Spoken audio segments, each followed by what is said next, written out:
So here's a few things that'll help make your glue-ups go a little bit easier. The first thing is to start with a flat surface. I've got a nice flat work table. I put a little craft paper over the top of that to protect that from drips. If you don't have a nice work table like this, your table saw works just as well. And again, make sure that you cover that to protect it. And as far as clamps goes, any clamps will work. Here's an example of a pipe clamp. This is a favorite used by a lot of woodworkers. The only concern I have with these is that they are somewhat unstable. There are plans available, and you can find them, to provide a little more support on the bottom to keep these clamps sitting a little bit flatter and a little bit less tippy on the table. I really enjoy bar clamps like these that sit flat on a surface. My feeling is if I have a flat surface and I've got a clamp that sits flat on that surface and boards that sit flat on a clamp, it gives me a much better chance of getting up a flat glue up when I'm done. Now, it's also a good idea to have some fresh glue on hand. Please don't use old glue. Glue that's been around much more than a year or so is just not as fresh as it should be. A nice fresh tube of glue will go well for you, especially if you've spent so much time and energy and money on putting a project together. Don't use something that's that old. Now, a dry glue up is a good way to start. This will show you where all of your potential problems are coming from. You'll notice in here what I can do is take my boards and put them in the clamps, and I'll spread my clamps about this far. Now, once I've done that too, I do want to protect the clamp edges from excess glue. I protected the table, and I think it's important to protect the clamps too. If you notice on the front here, there's a little bit of glue on the base of this clamp. These little serrated edges are what allows this clamp to hold well, and buildups of glue can cause a problem there. So once I've got my clamps somewhat set up to where I know that they're going to be, all I need to do is take a couple of pieces of painter's tape like this and protect those edges too. Any glue drip ups then will not get stuck on the clamp, and secondarily, there's no chance to mark the bottom edge of that glue up with any kind of the metal residue that comes from the bottom side of that clamp reacting with the glue. So here's our 3 boards set this way. And lastly, you can see that our clamps are set about 12 inches apart or so. With boards about 4 inches wide, the clamping pressure is spread pretty well with just 2 clamps spaced about 12 inches apart. So I only need 2 for this. Now, there's no hard and fast rule. Normally, the wider the boards, the wider the spacing of the clamps can be. The narrower the boards, the more clamps you'll need to be able to provide that same spread of glue. As far as the number of boards to use in a glue up, I prefer to do just 3. 3 boards gives me only 2 seams that I have to control. And with my fingers and my thumb, I can kind of feel the edge of those, so as I tighten the clamps, I can keep them aligned perfectly. When I'm done with a glue up like that, I have almost nothing that I have to sand off.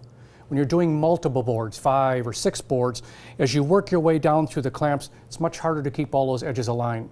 And if you're off just a 1/16 of an inch on any one of those edges on a multiple board glue up, it means you have to remove a 1/16 on one side and a 1/16 on the other side. You've reduced your 3/4 inch clamp up to something down to 5/8 by the time you're done. So I prefer to use just 3. Now you've got your boards laid out, it's time to put glue on them. And here's how I like to apply it.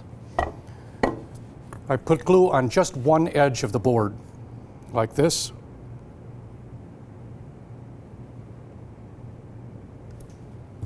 And then using my finger, I'll evenly spread that glue across the face of that board. And then to spread the glue to the other one, all I'm going to do is take these 2 edges and rub them together. And that brings glue onto both of them. And I'll do the same on this side.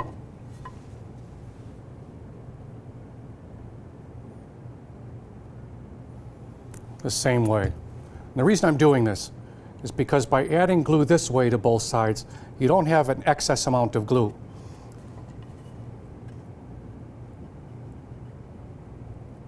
That will provide a real nice glue line. So our glue is all applied. Let's put our boards in position and slide the clamps into line. And now it's time to align these edges. I'm going to use my finger and my thumb to control the alignment between each one of these 3 boards. Remember, there's only 2 seams. And I'm going to slowly tighten the clamps till I get them in those spots. So there we are there. And kind of follow it down the board like this until you're even here.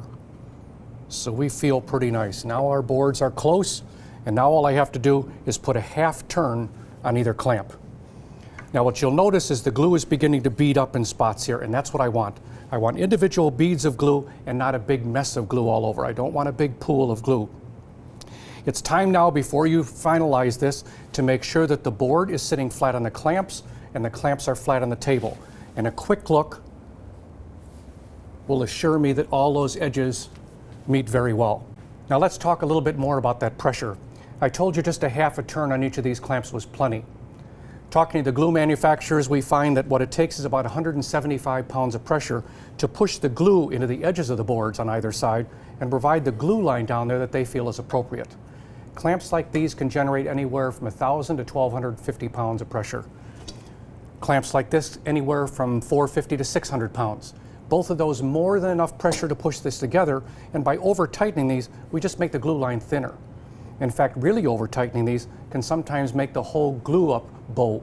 So just enough pressure will work. Remember, these boards fit together so nicely by hand pressure, jointed at 90 degrees, that it only takes a little bit of pressure to provide the perfect glue-up. Don't over-tighten.